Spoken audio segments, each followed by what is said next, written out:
ইদানিং একটা সমস্যা মানে সব জায়গায় হচ্ছে। মানে আমি দেখতেছি ইভেন আমি যখন শ্রীলঙ্কা যাই যাবার সময়ও সেম, মানে খুবই বাজে সিচুয়েশন। সেটা হচ্ছে প্লেনের মধ্যে বাঙালিরা কি করে, টিস্যু ফেলতেছে, যেই একটা ছোট গ্লাসে করে, ওয়ান টাইম গ্লাসে করে পানি দিচ্ছে, সেই পানির সেটা তো ওরা আসতেছে আবার, মানে কেবিন ক্রু যারা তারা কিন্তু আবার রিটার্ন আসে কি বলে ময়লার প্যাকেটটা নেয়ার জন্য।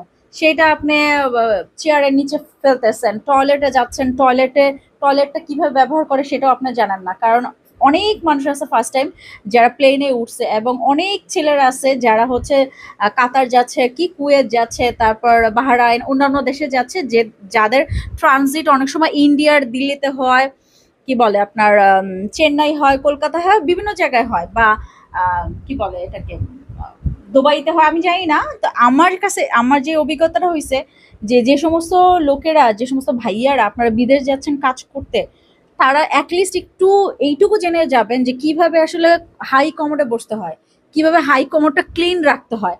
আর আমি সিরিয়াসলি আমি তখন এত পরিমাণ আমার মনে হয় বমি আসছিল, যে আমি টয়লেটে ঢুকে দেখি বাপরে বাপ, মানে টিস্যু এদিক সেদিক ফালানো। ভাই ওইখানে একটা ছোট্ট একটা জায়গা আছে, বিন আছে, যেখানে টয়লেট টিস্যু মানে ফেলনা ফেলানো যায়, এবং ওইখানে হ্যান্ড ওয়াশ আছে, গরম পানি, ঠান্ডা পানির সব কিছুর ব্যবস্থা আছে।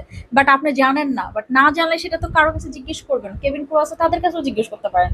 তারপরে তো মানে সব কিছু নোংরা করে রাইখা, আর ওরা যে খাবার খায় যাওয়ার সময় দেখি সবগুলা চেয়ারের নিচে ফালানো, আহ, বোতল ফালানো, এই ফালানো, সেই ফালানো।